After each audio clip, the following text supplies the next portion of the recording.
Oh, hey. How's it going? It's been a minute. I hope everyone's doing okay. Um, just give me a second here. I gotta make sure I'm not completely breaking something. Uh, there we go. There we go. Okay, cool.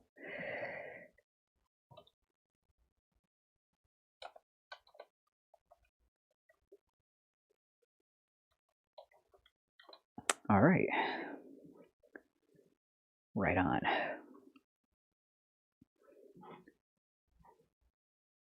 Just gonna give it a second here. I want to see if maybe another human being will pop up. I want to be by myself. Oh, look, we got two people. Hey, Ex-JW, Jay Smithy. Um, how's it going? It's been a little bit. Hey, Vinny, what's up? It's good to see you here.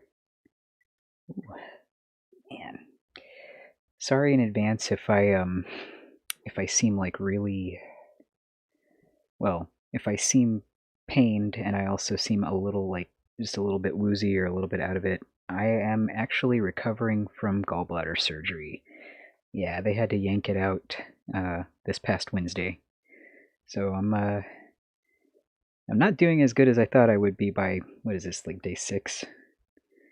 I was very sure I was going to be like doing a bit better than I am now, but they literally had to send me more pain medication because not not having a good time. Sitting up hurts. Like I had to wait till the pain medication kicked in before I could actually come and sit here and do this. So hopefully I won't take too long with what I gotta say. But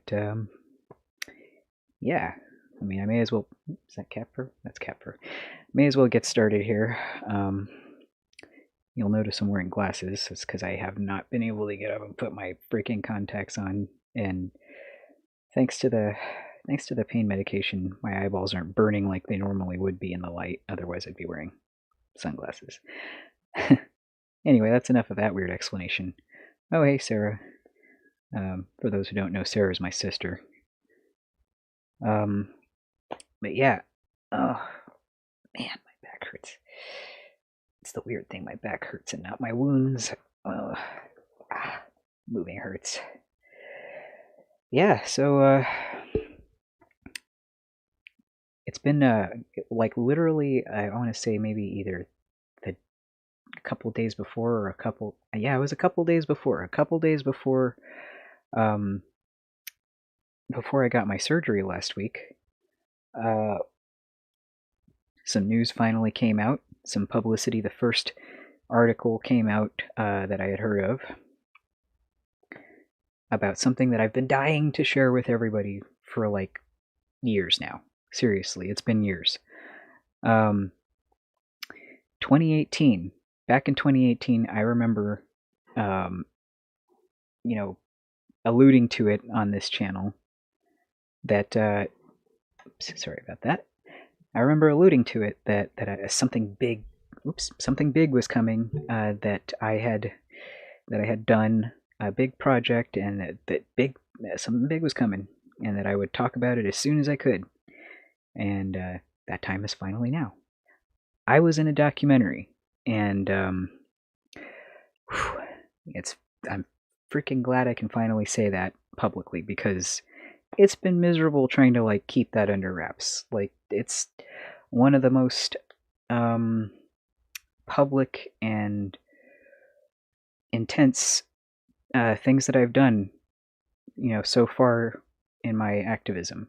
Oh, what is it, Chester? You know I can't bend over and pick you up, buddy. You know that's gonna hurt me, right? Okay, all right, all right. Oh God, this is. Oh, I shouldn't be picking him up. He's so big. He's definitely past my weight limit. Say hi to everybody. Say hi, Chester. He was patting me on the side, like, please let me up here. Say hi, Chester. You big boy. Yes. You wanted to share the moment. You wanted to help spread the good news. He's a good boy. You want to get down? Hmm? Okay, let's get down. Okay. Oh, you chunky. Oh, not my wounds. Not my wounds. Oh. Okay. Ooh. All right. Back to what I was saying. So yeah, back in 2018. Um. ugh. Ah. Sorry. I was put in touch with a director who was looking for people to participate in a documentary project that he was putting together about Jehovah's Witnesses, but not really about Jehovah's Witnesses, more about the people that leave, us ex-Jehovah's Witnesses. He wanted to talk about or showcase kind of what happens to people when they leave, like the lasting effects of having been in the organization. Um, and he was I remember in my case the original director, because um, there's more than one, but yeah, the original director, he wanted to have somebody who was a part of the LGBTQ plus community, if he could get one, and wanted somebody who I guess did some kind of activism. They were looking for people like that. And well, I mean, if you've been around this channel for a while, I'm both of those things. So, or at least I fall under both of those categories.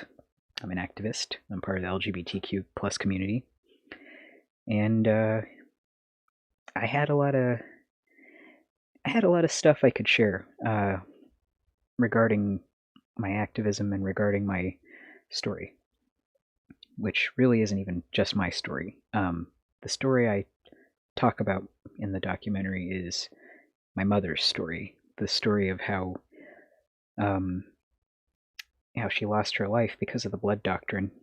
That's a lot of what I talk about. I also discuss my activism, and here's some other news. Something else that I've been, dying to tell y'all about is that I did a crash that I have not uploaded. It's a secret crash. And I've been wanting to share it for, like I said, this has been years. And I will be sharing it finally once the documentary airs next week on Wednesday. It's coming out Wednesday, July 28th. I believe 9 p.m. Eastern. I'll double check that though, because I'm going to be reminding everybody. And it'll be on Vice TV. That's a channel on TV. And if you don't have cable, you can view it on like a live TV subscription service. And I'm going to go ahead and find out which ones are available and which ones have free trials, in case you're like me and you don't have a ton of money to be throwing at live TV subscriptions. Hey, Bug. Yeah, this is the documentary that I told you about. I didn't tell everybody. I kept that one pretty secret, publicly anyway. But yes, this is the documentary. It's coming out. It's finally, after, what has it been, 3 years? It's finally after 3 years coming out. So, yeah, it's about freaking time. Hold on, let me just mute something real quick. There we go. All right. Anyway, so not only are there articles out as of last week, like right around the time I had my surgery, but there's also a trailer out. So we are gonna watch the trailer. How does that sound? You want to watch the trailer with me? Let's do it. I will point out after we watch the trailer. Oh, don't worry about it. Vinny knew about it. It's all good. Yeah. Let's see here. Let's pull up the trailer. I'm gonna tell you after I play the trailer, which is really short, some stuff about what's in the trailer, because, well, you'll see. All right. Let's see here. How do I do this? I am so not feeling good. Y'all, I am in so much pain. I know I don't look like it. The only reason I can sit up right now is thanks to medicine. Otherwise, I would be in bed. You should have seen me when I was getting the medicine. That was, yeah, that was not a good time. All right. Let's see here. Let's push play. All right. Are y'all ready? Y'all ready for this? Here we go. Let me know if you can't hear it or something and I'll fix it, but I'm hitting play. I was baptized into the Jehovah's Witness religion when I was 15 years old, and I never questioned it. I liked not being one of the masses who weren't enlightened. I felt that I had won the lottery. I was born into the only true religion. I just wanted to know truth. I wanted to know what was real. Everything I had been taught was false. There were adults in the congregation that knew about the abuse. So much hidden documentation of child abuse that Watchtower does not want the public to know about.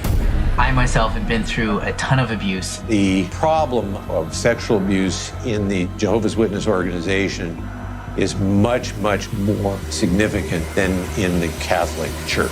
The dirty little secrets are well kept. Vice Versa presents Crusaders, Ex-Jehovah's Witnesses Speak Out. All right, so I hope that was audible. If not, I'll fix it. But yes, that is the freaking trailer. It looks really great. I mean, I thought it looked pretty good. So some things about the trailer. Oh yeah, Vice is amazing. They are fantastic about when they make documentaries. So the thing about this trailer is, let's see here. I'm going to go back to the page here. You know, some of you who have been around a while may or may not recognize that's my mom. Right here in this picture, and in this one as well. So 10 and 11 seconds in, they're showing pictures of my mom, who is, you know, she was central to my original crashes. In the beginning, I used to come to the Kingdom Hall literally with a picture of her, you know, stuffed inside the Bible so I could pull it out when it was time for me to stand up and talk. And I would make them look at her, make them look at her face, so that they could see the face of the life that was lost to this dangerous cult. And it really I consider it an honor that they're showing her face. It's not an honor that she had to suffer through what she did, and it's not an honor for any victim to have to suffer what they did. But it's incredible that as activists we're coming this far finally. Because when I look at my mother's face, I don't just see her, but I see all of the victims, all of the people that have been affected by this, all of the people that have been lost, mothers, fathers, brothers, daughters, sons, sisters, grandmas, grandpas, friends, lovers, everybody that has had to, that has been lost to this. We really feel that loss. It never goes away. So, when I first saw this trailer, it really took me aback. I wasn't even expecting to see her. I haven't seen I had not seen the trailer before they put it out, and I haven't seen any of the documentary yet. So I'm going to be seeing it brand new like everybody else next week on Wednesday. So that's the first thing I wanted to point out. The second thing is also, yay camera, and but also, yeah, they show a little clip, a little snippet of the secret crash, the one I was talking about earlier, the one that I did during the filming of the documentary. So when they came to film me for the documentary, they did interviews with me on camera. They also had me go and do a crash. I do crashes all the time, or I did back then when the Kingdom Halls were open. So I was like, yeah, because they wanted to see if, they asked me, they were like, would you be able to allow us to film you while you are doing a crash? And I said, yeah, that would be fine. I can do that. So I did a crash. They had me mic'd up underneath my suit. Yes, I was wearing a suit. And actually, that was the first time that I ever crashed a haul presenting as male. I will grab a picture for the next time I do a live, like, because I'm probably going to come back live tomorrow. I'll grab a picture of what I looked like, because I got a picture of me, the director, and my daughter that day after filming was done, and I was still in my suit. But yeah, that was the first crash I ever did where I was presenting as male and dressed in a suit and tie. And they were very, very, very rough with me. More rough than even the Rick and Morty crash. It was very intense. But yeah, they had me mic'd up underneath the suit, and they stayed outside the Kingdom Hall because they didn't want to be all obvious and stuff. They wanted me to go do my thing, and I filmed from my phone like normal. And they were I'm pretty sure they were filming me as I went in and as I came out. And I remember they were like waiting outside like a getaway ride. And it was really funny. I came back to the van when I was done, and like the witnesses were swarming the van trying to get pictures of the license plate. And I was like telling the director, because he was driving, I was like, go, go, go. And because I was just like done with that. I was so tired. It was like the last thing that we did at the end of the day out of all the other stuff that we had to do for the documentary. And they were seriously trying to get the freaking license plate, and the director was like, I'm not worried about that. It's a rental. Because yeah, they flew out of town, like very far out of town, to come here film. But yeah, so yeah, that clip right there is from the crash that I have not yet uploaded. It's the only crash to date that I've done that I have not uploaded to YouTube. And once the documentary comes out on Wednesday, I will be free to upload it finally in its entirety. So that's another thing to look forward to, is another Kingdom Hall crash. And I know it's been a while since we've seen an actual Kingdom Hall crash because freaking pandemic, right? So that'll be fun, I guess. I don't really think Kingdom Hall crashes are fun, but at least you get to have a refreshed sense of justice again. Maybe it'll get you in the mood for activism to start back up again once the halls open back up again. Because I know I'm not done with them. As soon as the halls open back up, as soon as they're back out, in service, I'm back out on the streets too. So yeah, I just wanted to show that. So they did put some of my stuff in the trailer. They didn't put me in. Honestly, I don't mind that at all. I looked kind of goofy back then. I mean, I still look goofy, but I looked more goofy back then. The other thing that they had me do for the documentary was they had me speak to my grandmother at her door. That was the second thing we did. First thing were the interviews where they filmed inside my former home. Second thing was they had me go and speak to my grandma. And the third thing was I went ahead and did a crash. So, yeah, I came out to my grandmother as being trans on the documentary. She did not know at the time that she was being filmed, which honestly I find that really hard to believe she didn't notice. Because, all right, so let me tell you the story. So sorry, Patty. Yeah, the surgery I got was cholecystectomy. There we go. Just gallbladder surgery. I should have just said that. I don't know why I'm trying to say the real word. Oof. Sorry. Let me just poke at the chat real quick before I tell you that story. And yes, Cameron Fader is there. Yep. He is. I'm pretty sure from what it looks like a pretty good chunk of the documentary. He's a big part of it. Let's see here. Okay. Now millions will know it. Oh yeah, yeah, millions. This is technically going to be the first, as Deciphering Worship pointed out earlier today. This is going to be the first nationally broadcast Kingdom Hall crash. Did you wear your blue hair? No, I did not. I just dressed like a typical JW dude, suit, tie, goofy, dorky JW haircut. No, I mean, it wasn't really JW haircut, but it was a nice haircut, nice and neat. Let's see here.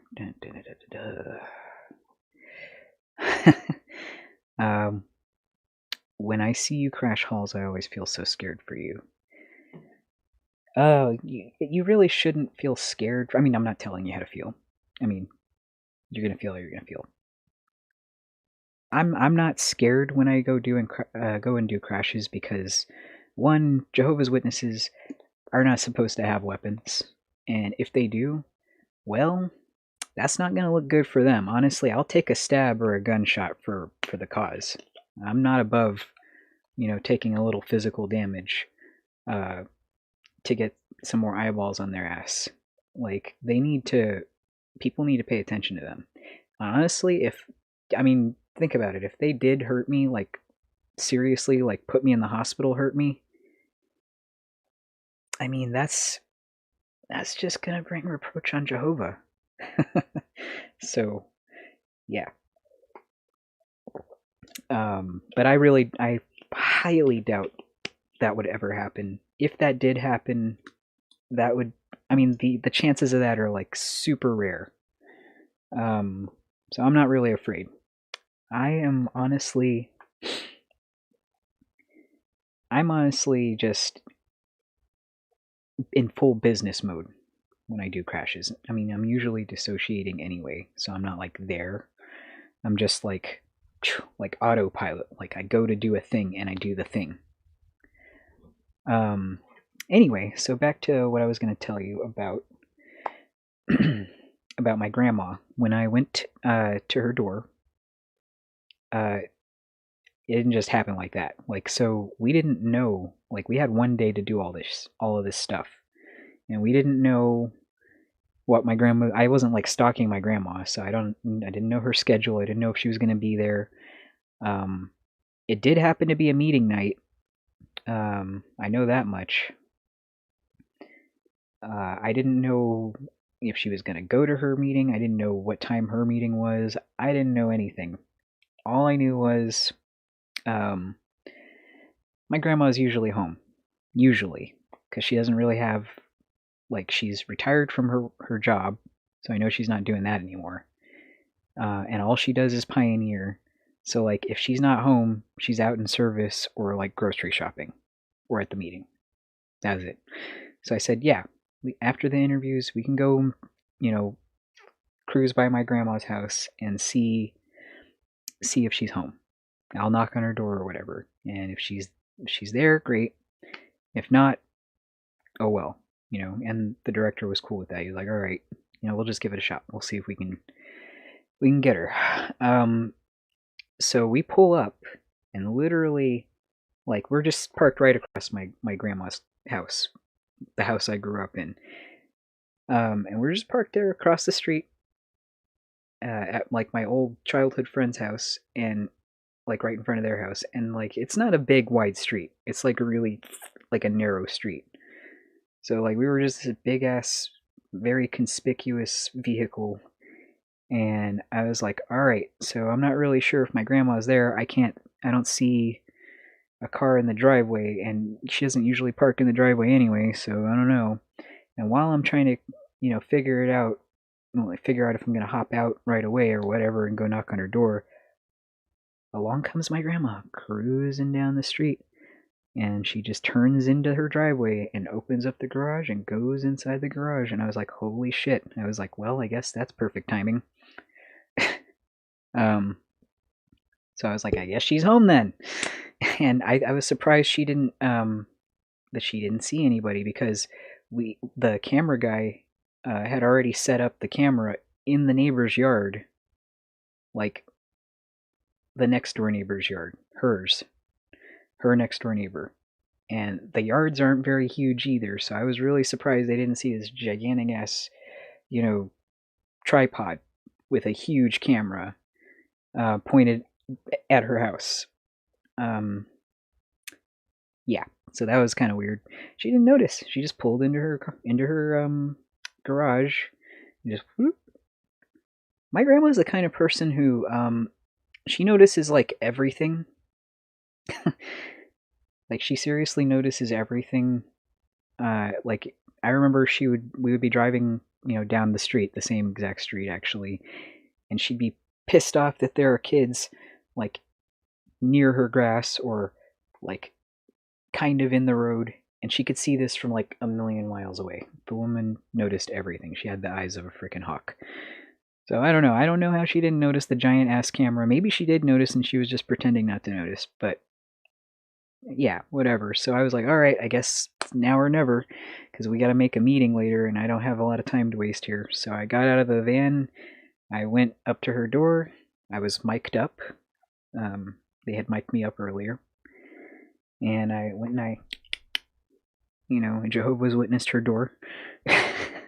Sorry. I knocked on her door, and yeah, she answered. I was like, ah, shit. Like, I didn't even know what to say to her, honestly. I mean, because the director didn't tell me what to tell her. He just, asked that I go talk to her. He was like, yeah, you can just talk to her about, I don't know, whatever comes to mind. And I was like, all right. I was like, I mean, I think we had discussed possibly me coming out to her, but that's it. So I did. I talked to her. I asked her how she was doing. Heard that she was getting dementia. She seemed very lucid to me, though. She seemed great, actually. I hope she's still doing okay, because it's been, like I said, it's been like 3 years. We did talk. She said some unfortunate things about my mom, which we'll see if they come up in the documentary. I'm almost positive they will, because that was pretty bad. She said some unfortunate stuff about my mom dying and everything. I did come out to her, and she told me she already knew, because she had heard through the freaking Jehovah's Witness grapevine. She thought that I had already had top surgery, and I was like, oh no, I didn't have any surgery yet. So the only thing I've been doing is taking hormones. I've been on testosterone. And I had only been on testosterone for like, I think 6 or 7 months at the time. It was like really new. So I probably still sound like a mouse. So that's going to be nice. Sound like a mouse and look all skinny and femme. She told me she liked my name. So that was a surprise. She said, I like your name. Asher. She said, that's from the Bible, right? And I was like, yeah, I know. It's not like I picked it from the Bible or anything, but yeah, I know. She also told me, hilariously enough, because she was being way nicer to me than she was. I mean, I don't know if any of y'all saw on my channel, there's a video, return visit, my grandma, I think it's called something along those lines, where I go to her house and I knock on her door just like I'm doing there. I think this is what the director was actually hoping to recreate, but yeah, I knocked on her door and she was like super mean to me, and she yelled at me and threw me out of her house, because I was trying to ask her about the child abuse stuff. She like wouldn't even hear it. And she told me that she loved Jehovah more than anything. And I asked her, even more than your own daughter? Talking about my mom. And she was like, anything. And I was like, holy shit. So yeah, big contrast from when I went to speak to her in the documentary. She was actually being really nice to me. And I was kind of thrown for a loop. I was like, well, okay, all right then. I guess I'll just continue to talk to her about stuff. She told me that the elders told her to be nice to me, because then I might come back and I might change back, meaning I might stop transitioning. And I told her, oh yeah, no, this is permanent. I did record this on my phone, so I do have the interaction on my phone as well. But I'm pretty sure they're going to use their actual good audio that they got from the nice mic that they stuck to my body. So yeah, it was a pretty chill chat. She was telling me that the elders were telling her that she has to be nice to me. Otherwise I'm not going to come back. So that was funny. I just thought that was really weird. I was like, well, I mean, I guess that's a smarter tactic than, throwing me out.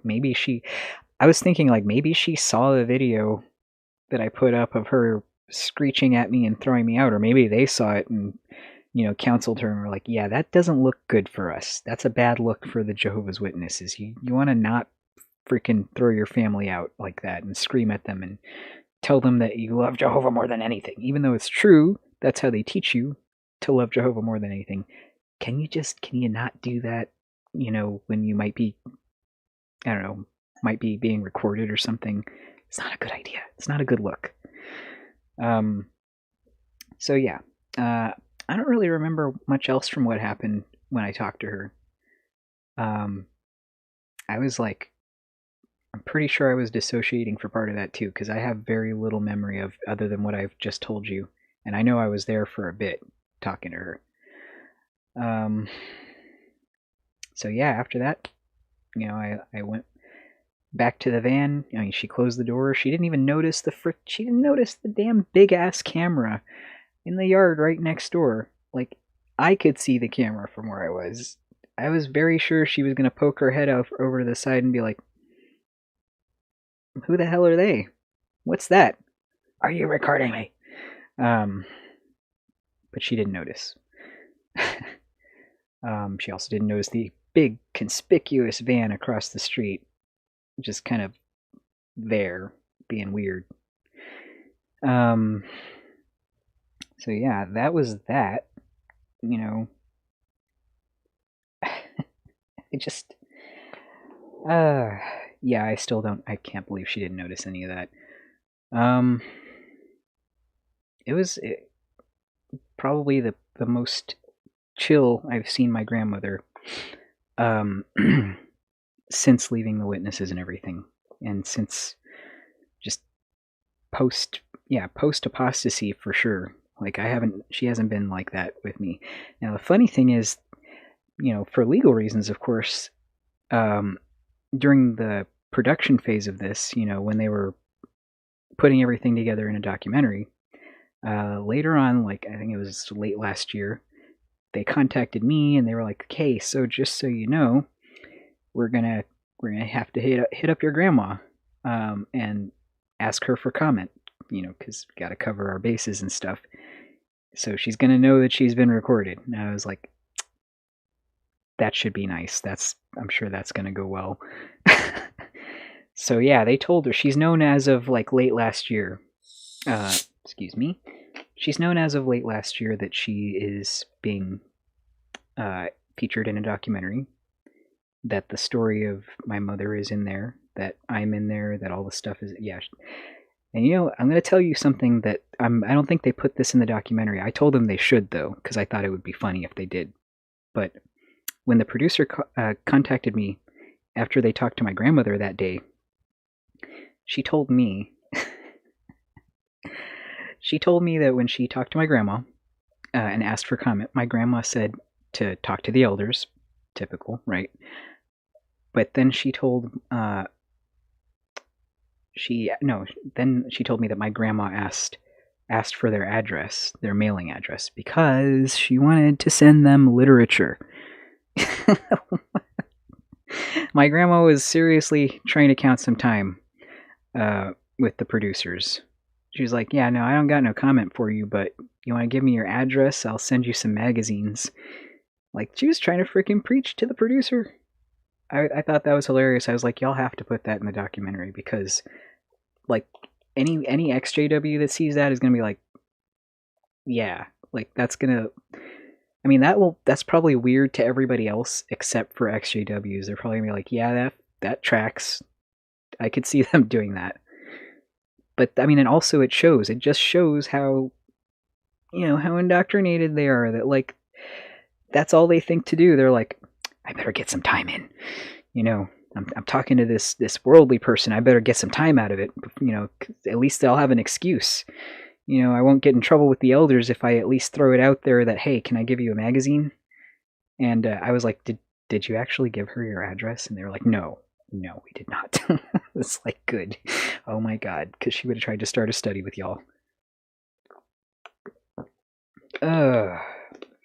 So yeah, there's that. My grandma does know.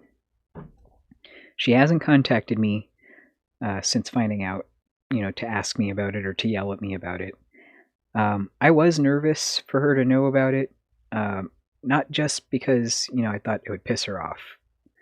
More that I was nervous that she was going to, like, tell one of my scarier uncles and, like, that he was going to find me and try to hurt me. That man has actually threatened my life, like, since I was young. He's been threatening my life. And I could totally see him pulling some gangster shit, some thug shit, to defend Jehovah's honor. He totally would.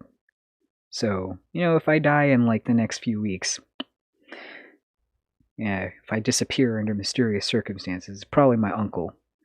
My Uncle D, specifically.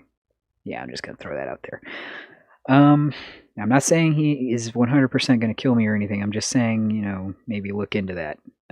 Anyway, and that's not even a joke. I'm not even like, this is not even me joking. This is me being 100%.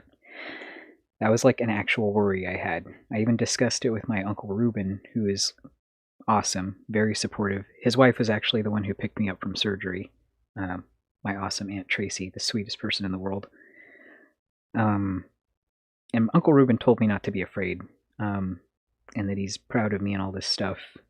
He had a very similar upbringing to me. He was raised by his grandma too, who was a JW. And he's got a lot of the same, issues as me, all that stuff. But yeah, she knows. She hasn't said anything to me. If anything, I honestly think my grandma is probably going to get like a huge, forgive my terminology here, because this is what I think of. This is what comes to mind when I think of how she's going to be. I think she's going to get like a huge persecution boner from this. I know that's really gross to say, but like, you know what I mean, right? Like, she is going to really, like, she's going to feel like super awesome in the congregation now, because she's going to be like, yes, I was in an apostate documentary and I was repping Jehovah. And you'll see what I mean by repping Jehovah. Like I said, she says some unfortunate shit about my mom and my mom's death. It's really, it's awful. It's shameful. It hurt me to hear it, what she said. But she's going to come off, to Jehovah's Witnesses, she's going to come off as repping Jehovah and being strong in the truth, and being a good Jehovah's Witness.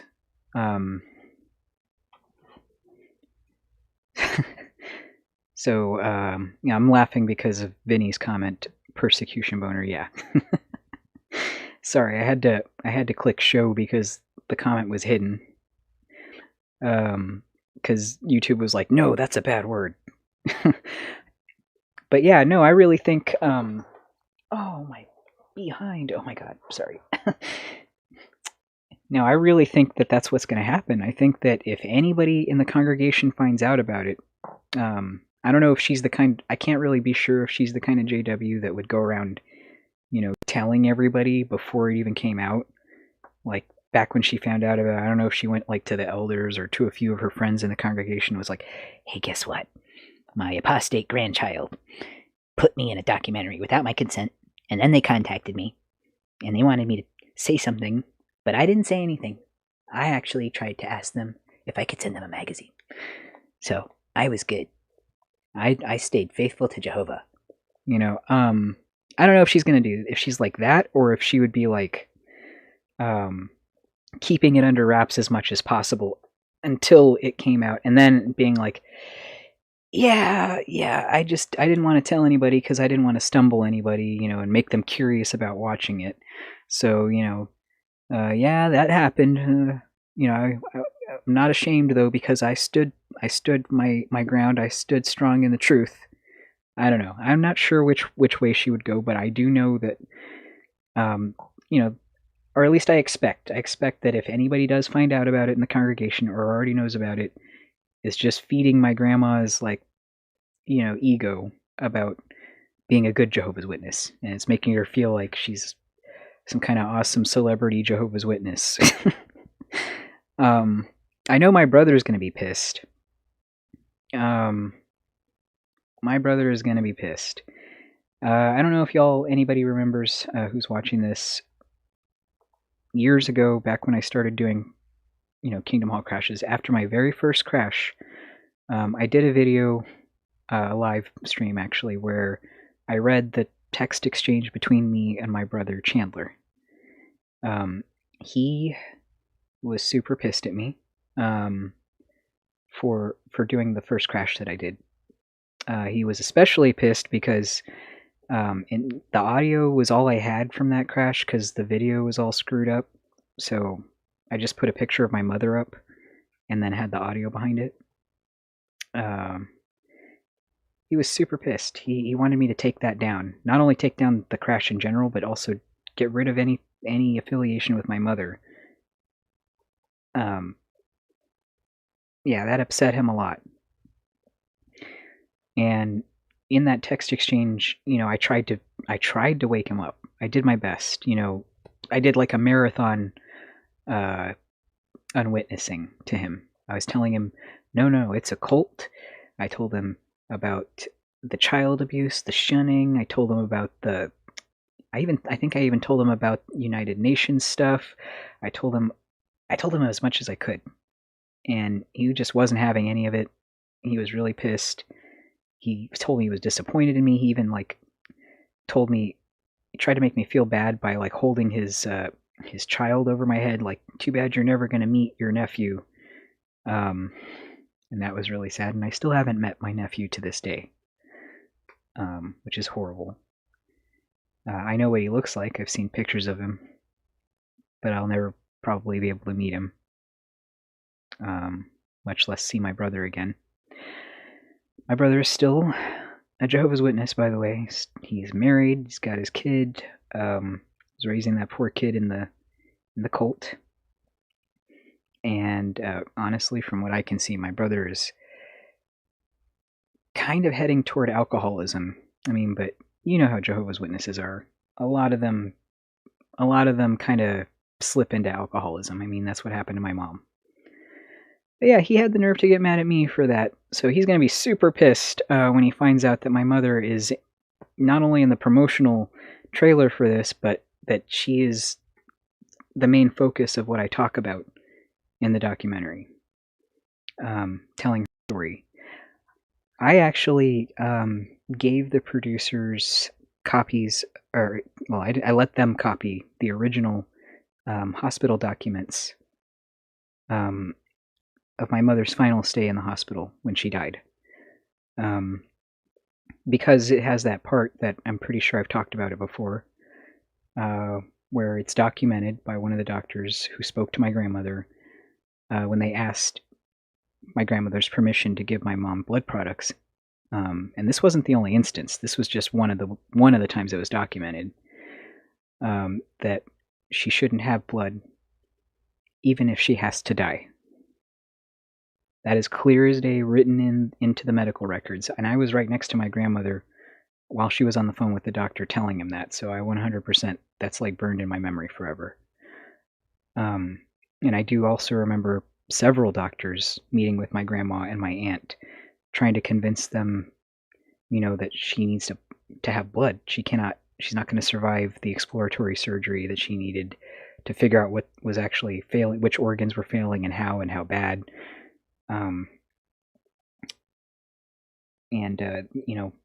Hours and hours and hours of doctors talking to her, and nope, still wouldn't let my mom have blood. Literally the day my mom died, they had submitted a court order like they were going to try to court order my mom getting a blood transfusion, but she died before before that could even be considered. So yeah, yep. Now my brother remembers this as way different from what had happened. He thinks that my mom chose not to take blood. That is absolutely not what happened. My mom was incapacitated. She was literally on a ventilator and sedated. Like, she did not have the ability to make that choice for herself. Which is why my grandma was given, the responsibility of making that choice for her. But yeah, he was like, honestly, like 4. He was between 4 and 6 years old. I can't really remember, but he was little. He was just barely old enough to know that she died, and to understand more or less what that meant. That she was gone forever. But he does not know the circumstances. He thinks that my mom, our mom, was a practicing Jehovah's Witness. False. And that she made that choice, that she would have wanted that. False.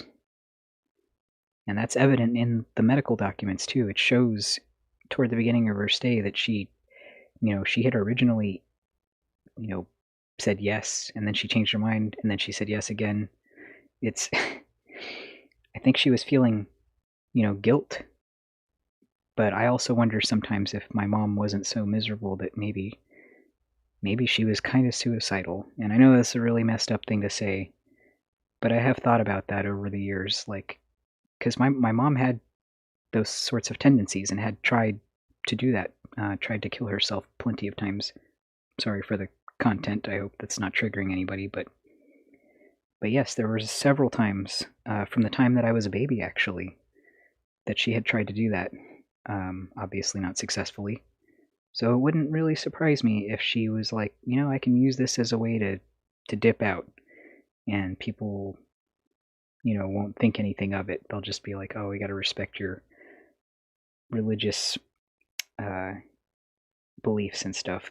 But she didn't ultimately choose, not to have blood.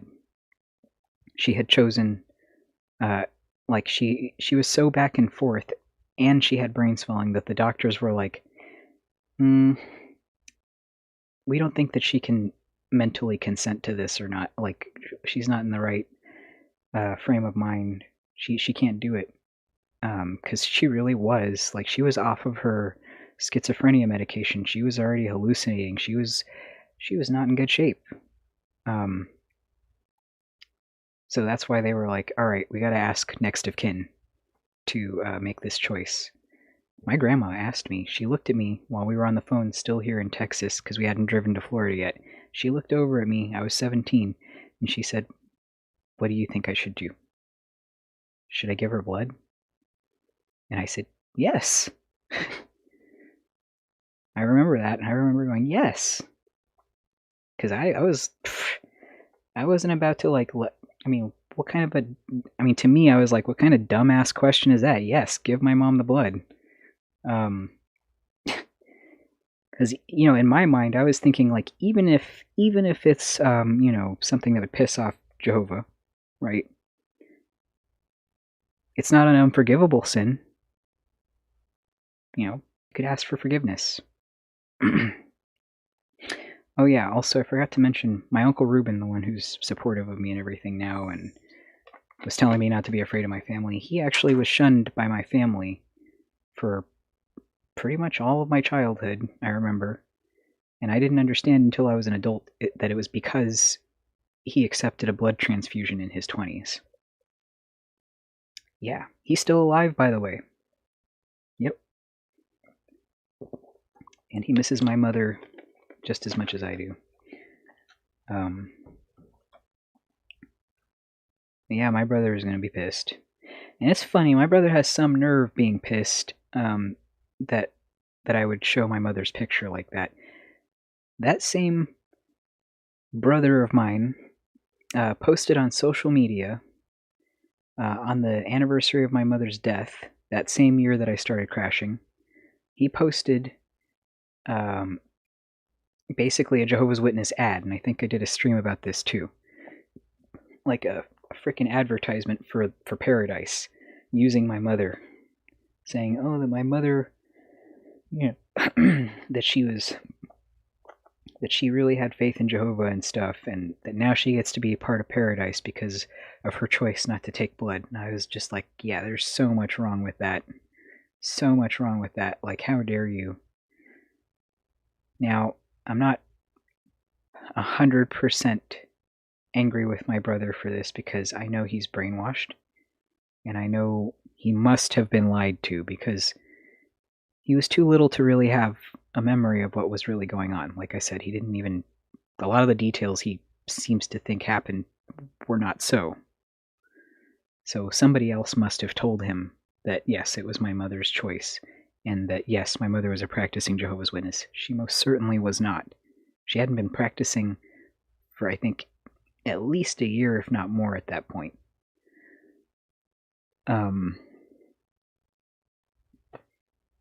But yeah, he's going to be pissed if he sees it or even hears about it. I'm sure my grandmother must have. I mean, maybe my grandmother told him about it. I don't know. That's the thing. I don't know if my grandmother told anybody about this yet. I imagine some Jehovah's Witnesses do watch this kind of stuff, you know, even though they're not supposed to. I know they watch my crashes, and I know they ain't supposed to be watching that, so... I mean, you know how Jehovah's Witnesses are. You remember, think back to when you were a Jehovah's Witness, if you were one. You know, you kind of got curious anytime something with Jehovah's Witnesses was mentioned, like in the media, like if it was a news article, if it was a news story on TV, or if it was like a 2020 thing, or, you know, if it was like anything. Like, I used to get curious, you know? I mean, I always found it really weird when we were mentioned, you know, like that on TV or in the news or something, or in a newspaper. I was like, whoa, somebody knows who we are. Like, because I don't know why, but I felt like we were really obscure. So I was like, oh, well, I kind of want to know what they're talking about. Now, the funny thing is, I can't remember a single positive article or news story or anything like that as a kid or growing up in general. I can't remember a single positive thing in the media about Jehovah's Witnesses. It was always Jehovah's Witness sex abuse, Jehovah's Witness crime, Jehovah's Witness blah, blah, blah, blah, blah. You know, it was always something crime related, something bad. Or Jehovah's Witness court case relating to the blood doctrine. You know, it was always something bad. So I always remember having these like negative feelings in my chest of like, oh man, people really don't like us. And then, like, of course, you know, my grandmother and my, you know, Jehovah's Witness congregation people, they would always be telling me, don't look at that stuff, don't read that stuff, no, we can't watch that stuff. You know, that's made by Satan and by people who hate Jehovah and all this other stuff. But yeah, I mean, I guess it's probably easy to say that it's got to be people who hate Jehovah, you know, when when it's almost, well, no, when it is always stuff that's bad. Like, it's literally, I've never seen, like, I can't remember a single article or news thing growing up where it was like, Jehovah's Witnesses are really nice, you know, or they went and helped clean up this park, or they're hosting this charity event, you know, because they don't do that kind of crap. They are parasites, not the individual people themselves, except for, like, you know, the chomos. But I'm talking about, like, the organization itself is parasitic. It's a virus. It's a virus, like, in the most basic sense of being one. You know, it spreads, it destroys. That's what it is. It's a virus. It's kind of funny that it took a pandemic of an actual physiological virus to slow the growth and spread of the Jehovah's Witness virus. But yeah,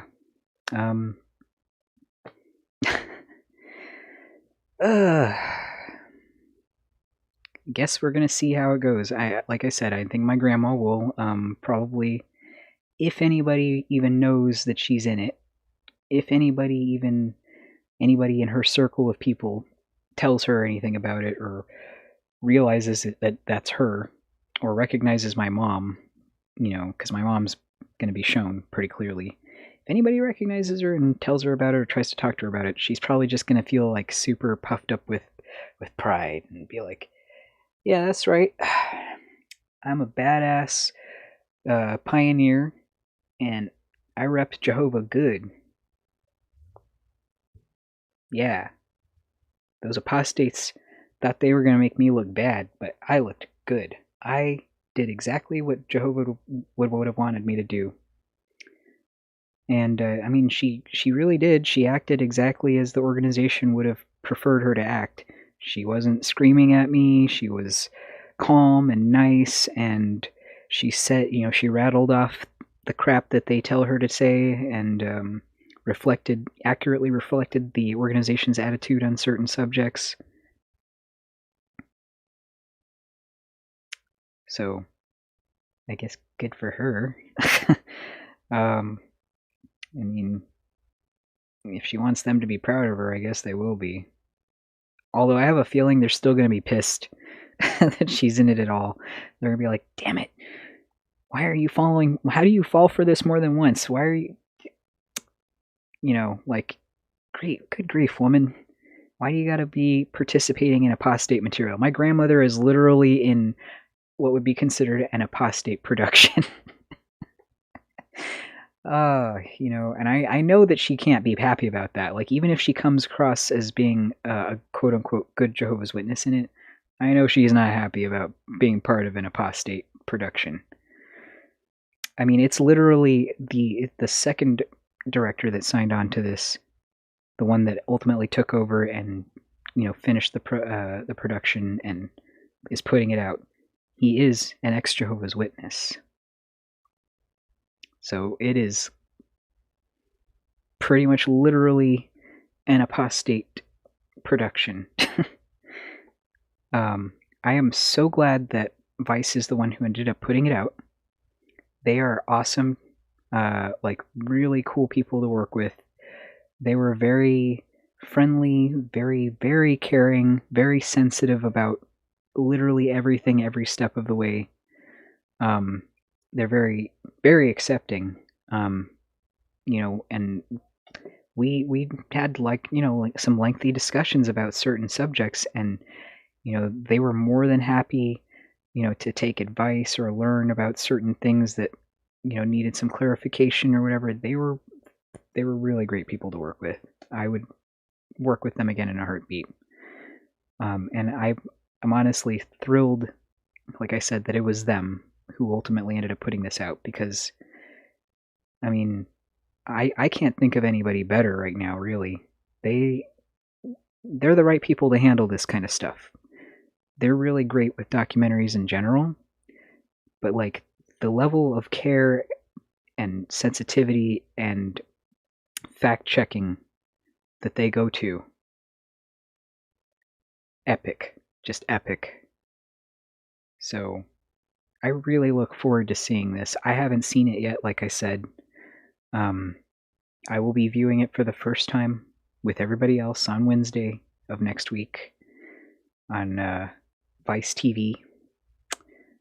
And gosh, I'm nervous. I'm excited. I'm so proud of all the hard work everybody put into it. Not just the people that were in it, but the people who had to do it. Had to do the editing and had to do the fact checking and had to do literally every other little thing that was involved in it.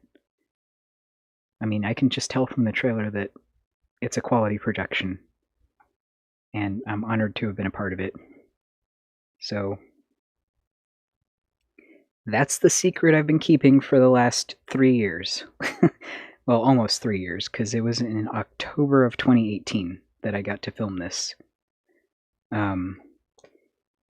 And yeah, like I said, keep an eye out right after the documentary, because after the documentary comes out, I will be finally putting up the crash that I filmed that day while I was filming the documentary. The whole thing. So you get to see the secret unuploaded crash that's just been sitting there for years, getting old and crusty. It's the first crash that I ever did presenting as male, wearing a suit and tie and all that jazz. I got my ass kicked. I mean, not like they didn't punch me really or anything like that, but they, oh man, they were really vicious with me, way more than with the Rick and Morty stuff. I got to truly experience the difference between crashing Kingdom Hall as a woman versus crashing one as a man. Yeah. Especially as a little man. I think they picked on me extra because I'm short. You know, I'm a little people McNugget. So they picked on me pretty good. That's okay. Like I said, they can rough me up all they want. It's just going to make them look worse. I mean, I'll take some hits. I'll take some bruises and shit. Bring it. But yeah, if anybody has any questions, I mean, like, totally feel free to throw anything out there.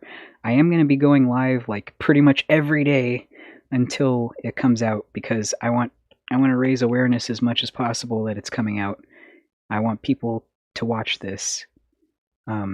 It's a very, like, it's a huge deal.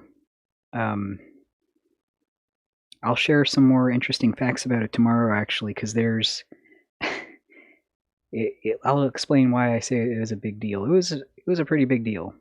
And I know it's going to be a quality production based off of what I'm about to tell you tomorrow. But yeah, let me see here. I'm going to poke around in the chat and see if anything else is going on. Nope. Everybody's good. Oh, I'm stumbled. I remember that. Broken heart, yeah. Jehovah will get over it. Yeah, he better get over it. Let's see here. This is going to be good. I can't wait to see it. Yeah, I can't either. I do think it's going to be good. I think that, honestly, that the work on this was phenomenal. I can't wait to see Cameron's part in it. I didn't even... That's the other thing. Like, they didn't tell us who all else was in it.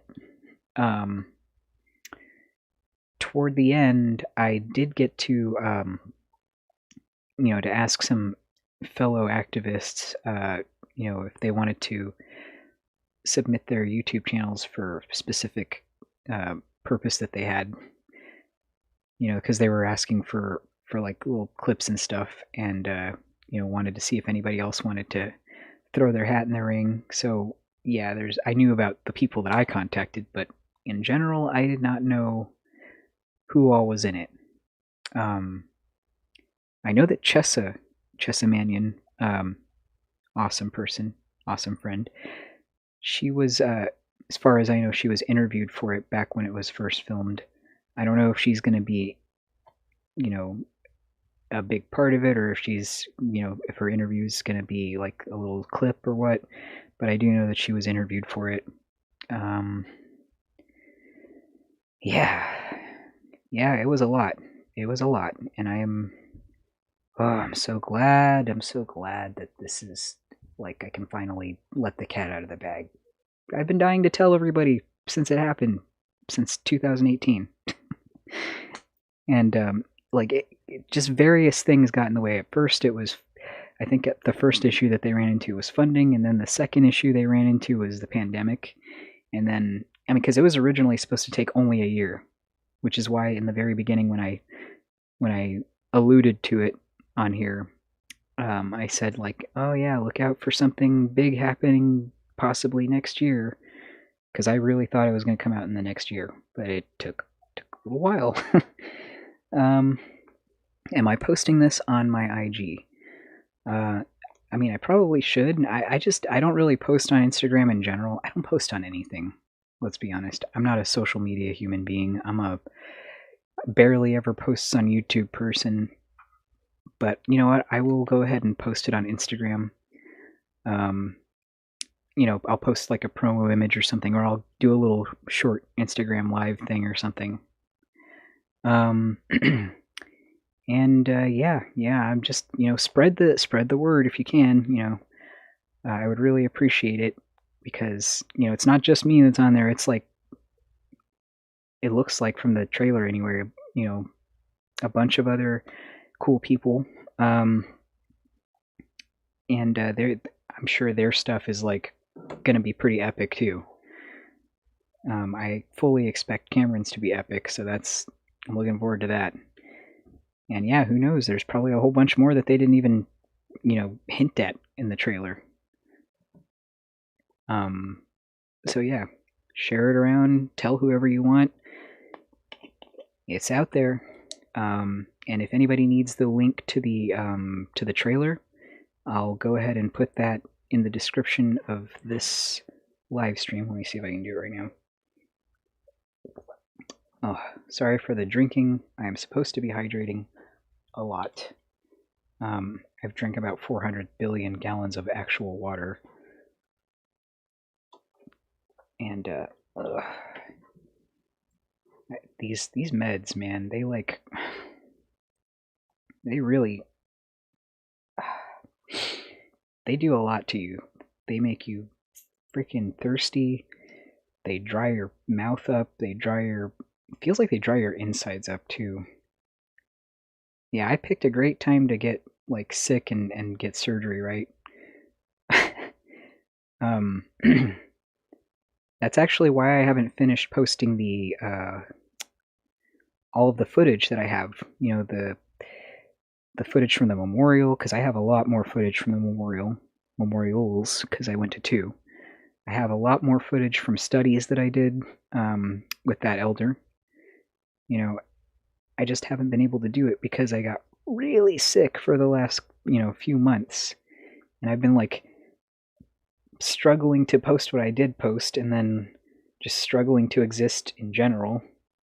And then finally I was like, I got surgery just last week, and now I'm struggling to recover from that while I get ready for this. I'm just excited it's finally coming out though. And that's what I said about my gallbladder too. Oh. All right, let me see here. I'm going to put this in here. I'm going to put there we go. Trailer. Oops. Watch me mess this up. Okay. Trailer. Oh, God. Even bending forward a little bit is not fun right now. That's why I'm making all these noises. It hurts. Okay. Alright, I saved it, so it should be... Oh, that hurt. Sorry for screaming in the mic. The link to the trailer should be in the description of the stream right now. I just edited it. Yeah, anybody else got any questions or concerns or... Oh, yeah, so like in the coming streams that I'm going to be doing, I will, like I said, find and give information on how to watch it if you don't have cable. My recommendation would be to just, either use, like, this is what I'm saying as a preliminary, but I'll have more detailed information in the coming streams.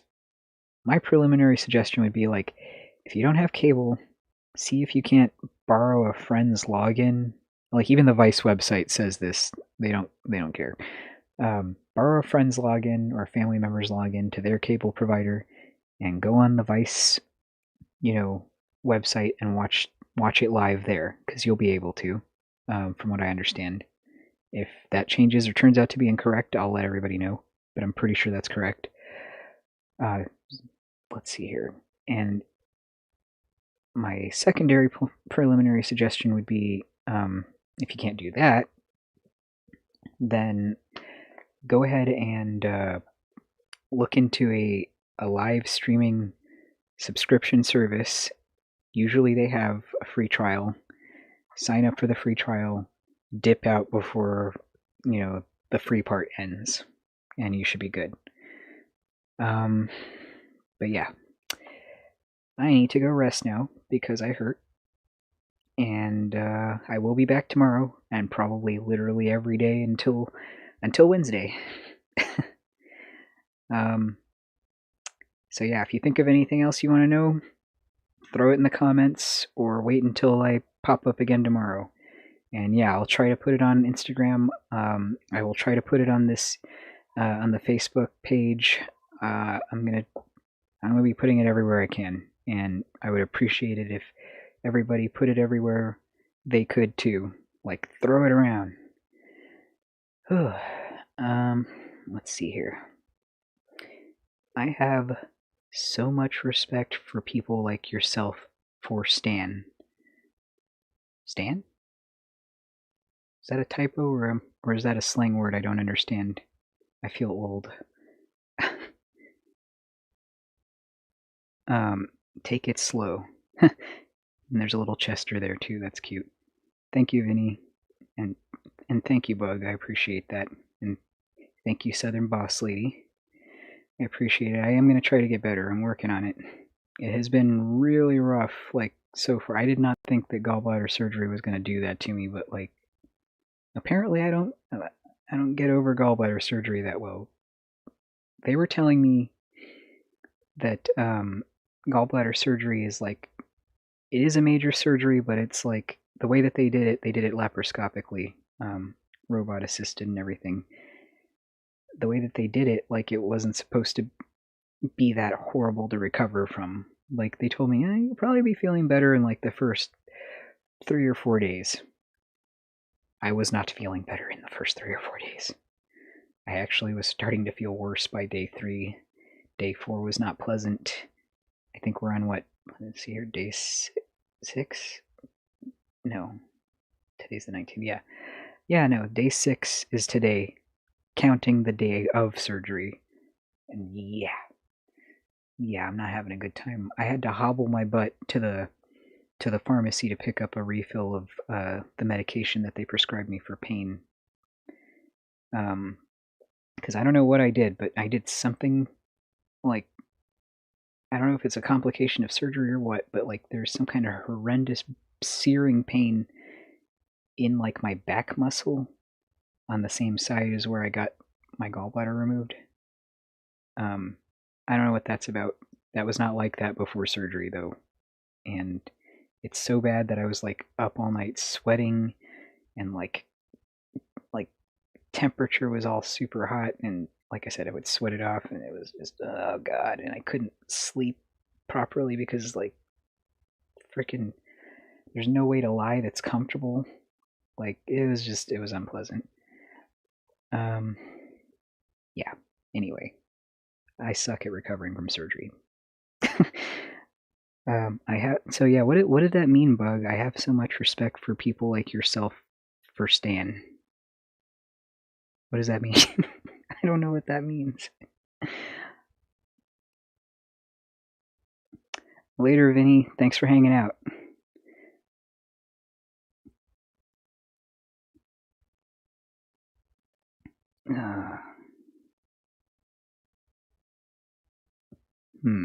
Yeah, I can't figure out what you meant there, Bug, but I will assume that it was just a compliment that I don't understand. I mean, I know the first part of it was meant to be a nice sentiment. I don't know what the Stan part is, though. I'm confused. Ugh. Oh, man. Oh, I have to make food, and I don't want to make food. I don't want to move. I just want to lie down and stare at the ceiling. Oh, okay. I got it. Who stand up for those of us who can't. Okay, I got it. Well, I'm more than happy to do it. You know, and I always will be doing this kind of stuff for as long as I'm capable of doing it. Like,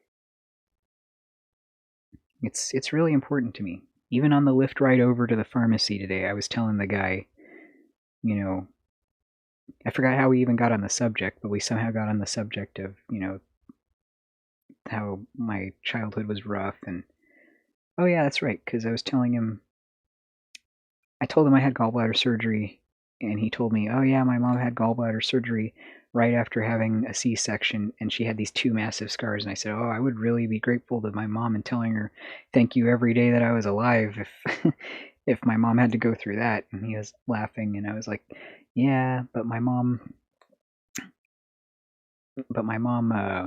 she did go through a lot when she was a child, so I am grateful to her." And I told him the story about how my mom had a rough, pregnancy with me and gave birth to me all rough and everything because she was 15 when she had me. And then I explained why she was 15 when she had me, and that she wrote an article about me in the newspaper about how she's happy that she chose to keep me, and that she's,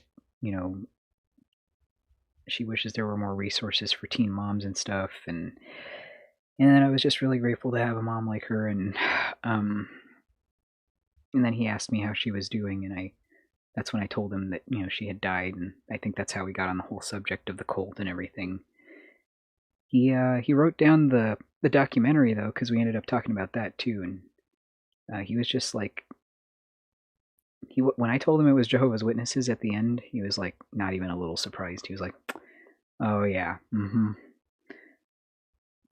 Like, I always get like 2 responses whenever I tell people about the Jehovah's Witnesses. Whenever they realize when they finally realize that's Jehovah's Witnesses that I'm talking about, they either go, "What? Jehovah's Witnesses?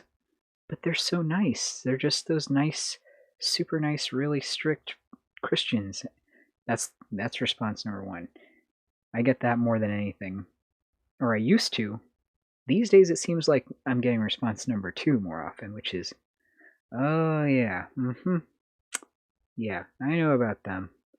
They're horrible." Or not, they don't really mean the people are horrible. They mean, "Yeah, I know about them. They're a cult," or, "Yeah, I know about their organization, and their warped version of Christianity and stuff." And the thing is, even the people in group 2 don't always recognize or realize, they don't always realize until I've told them stuff that the witnesses are even as bad as I've said. They're like, "Wow, I knew that they were, they were kind of messed up and they were promoting a warped view of Christianity, but I didn't realize they were doing all of that stuff." So yeah. Alrighty, I'm going to go ahead and wrap it up here. Thank you so much for hanging out with me today, and hanging in there with me, because I've had a time. It hurts. Things hurt right now. And yeah, please check out the documentary's trailer. The link is in the description. Please feel free to share that everywhere you want, and let people know it's coming out July 28th. That's next week on Wednesday. It'll be showing at 9 Eastern, I believe 8 Central. And if I'm wrong on that, I will correct myself tomorrow. But yeah. Peace out, folks. I gotta go lie down before I die. Thanks, everybody. Take it easy.